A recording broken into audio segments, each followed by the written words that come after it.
Record break बारामतीमध्ये झालेला boom खाली घ्या. खरं तर दादानंतरची ही पहिली निवडणूक आहे. मला कधीही वाटलं नव्हतं की मला अशा प्रकारच्या निवडणुकींना फेस करावं लागेल. मन खरं तर खूप भरून येतंय. पण आज बारामतीकरांनी जो दादांवरती विश्वास दाखवलेला आहे, प्रत्येक बारामतीकरांनी दादांनी केलेल्या विकास कामांचं प्रतीक म्हणून आज त्यांना जी भावांजली वाहिलेली आहे असंच मी म्हणेल. कारण जे मतदान आहे ते बारामतीकरांनी आदरणीय दादांवर दाखवलेला विश्वास, त्यांनी आजपर्यंत केलेली त्यांची सेवा आणि दादांनी केलेलं जनतेवरचं प्रेम हे त्यांनी त्यांच्या मतातून दिलेलं आहे. विकासाचा वादा वहिनी आणि दादा असा एक सोशल मीडियावर ट्रेंड आहे. वहिनी काय काय आश्वासन देऊ पाहतायत बारामतीकरांना? कोणकोणते प्रोजेक्ट अपूर्ण होते ते तुम्ही प्रामुख्याने करणार आहात? सर्व बारामतीकरांनी ज्या प्रकारचं मतदान केलेलं आहे त्यावरून दादांवरचा अढळ विश्वास त्यांनी माझ्या पाठीशीही उभा केलाय असं हे चित्र आहे. दादांना आदरांजली वाहतानाच माझ्यावरचा विश्वास जो त्यांनी मला दाखवलेला आहे त्याबद्दल मी तमाम बारामतीकरांचं खरं तर आभार मानते.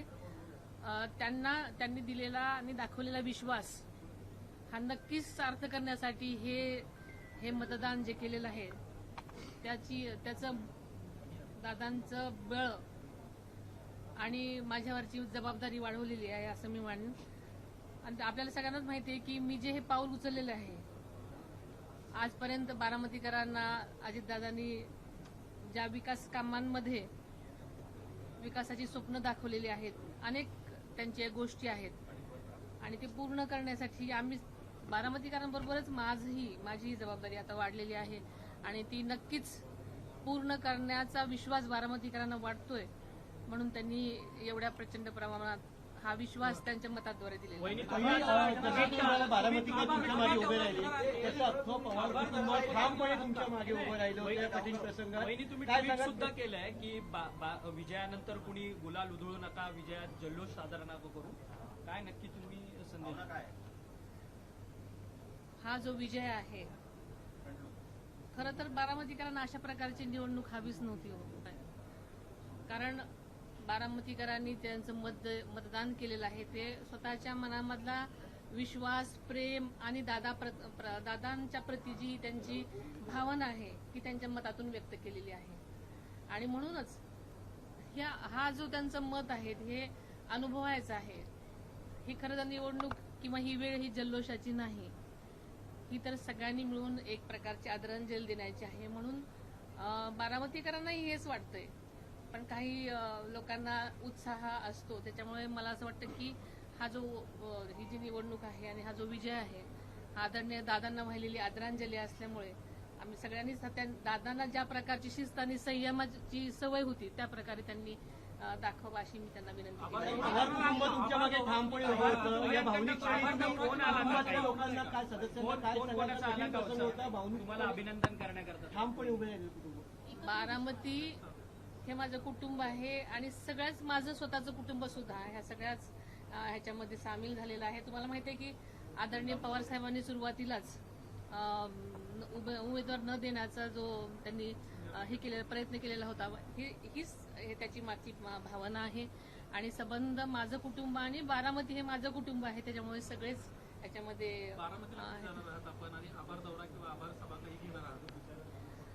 आता मी जेव्हा बारामतीला जाईन तेव्हा नक्कीच सगळ्यांमध्ये जाणार आहे, दौरा करणार आहे. पवार साहेबांकडनं हा शेवट नाही तर ही सुरुवात आहे. काय नेमकं यातून संदेश तुम्हाला द्यायचा आणि महाराष्ट्रात अशा पद्धतीनं हा संदेश कशा पद्धतीनं तुम्ही स्वतः पोहोचवण्याचा प्रयत्न कराल? खरं तर अशा अचानक झालेल्या आघातामुळे ही निवडणूक किंवा मला कधीही वाटलं नव्हतं की मी आपल्यासमोर उभी राहीन. पण आज जनतेने टाकलेला जो विश्वास आहे तो सार्थ करण्यासाठी मला ती जबाबदारी पार काढण्यासाठी मला आज सगळ्या बारामतीकरांची स्वप्न साकार करण्यासाठी आज मला जी जबाबदारी आहे ती पूर्ण करायची आहे. आणि त्यामुळे मला असं वाटतं की ही सुरुवात आहे माझी. पवार साहेबांकडनं फोन वगैरे आला का पवार कुटुंबियांकडनं तुम्हाला शुभेच्छा? जवळपास अपक्ष उमेदवार जवळपास 22 उमेदवार उभे होते. सर्व भुईसपाट झाले आहेत आणि बारामती पवारांचीच राहिलेली आहे. बारामतीकरांचा हा खरोखरच विश्वास जो आम्हा कुटुंबियावर आहे. कारण आजपर्यंत आदरणीय पवार साहेबांनी, आदरणीय दादांनी, सुप्रियाताईंनी सुद्धा ज्या प्रकारचं काम आणि ज्या प्रकारचा विश्वास आणि ज्या प्रकारची सेवा केली आहे, एकंदरच बारामतीकरांचा आमच्या सर्व कुटुंबियावरती विश्वास आहे आणि तो विश्वास आज त्यांच्या मताद्वारे त्यांनी दिलेला आहे. आपला मित्रपक्ष असलेला भाजपला देखील चांगलं यश हे बंगाल आणि आसाममध्ये आपण भाजपचं बंगाल, आसाम आणि मला वाटतं पॉंडिचेरीमध्ये सुद्धा अतिशय चांगल्या प्रकारे एनडीएला मतदान झालेलं आहे आणि आदरणीय मोदी साहेबांच्या मार्गदर्शनाखाली एनडीए पक्ष, एनडीए जे अलायन्स आहे ते नक्कीच आघाडी करताना आपल्याला दिसत आहे. त्यांचं मार्गदर्शन असंच सगळीकडे राहणार आहे. एक बार हिंदी में बता दीजिए, बारामती के सामने आए उसने देखा कि एक तरफा जीत जो है वहाँ से हुई है, कैसे देख रहे हैं बारामती के रिजल्ट को और इस आंकड़े? ये जो बारामती की जो इलेक्शन हुए हैं, खास करके बारामती जो है उन्होंने दादा के प्रति जो विश्वास है, जो उनका प्यार और वो दादा के प्रति संवेदना इस वोटिंग के द्वारा दी है, ऐसा मेरा मानना है. पश्चिम बंगाल और बाकी के 4 राज्य हैं उनके भी आज नतीजे जो है वो आने वाले हैं. आंकड़े जो हमने देखे वो ये दर्शा रहे हैं कि एनडीए की जीत जो है लगभग हर राज्य में तय है. कैसे देख रहे हैं उसके परिणाम को?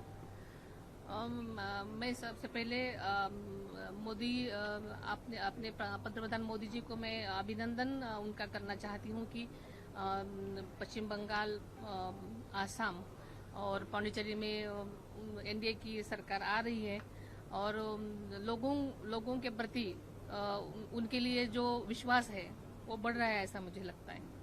टीएमसी के नेता है ममता बनर्जी ने एलिगेशन किए हैं इलेक्शन कमीशन पे और बाकी के जो वोटिंग हुई थी उनके ऊपर उन्होंने सवाल खड़े किए. हर कोई अपने अपने जो लगता है वो तो बोलेगा ही. थँक्यू. अभिनंदन. लोकशाही हे बाजूवर आहे.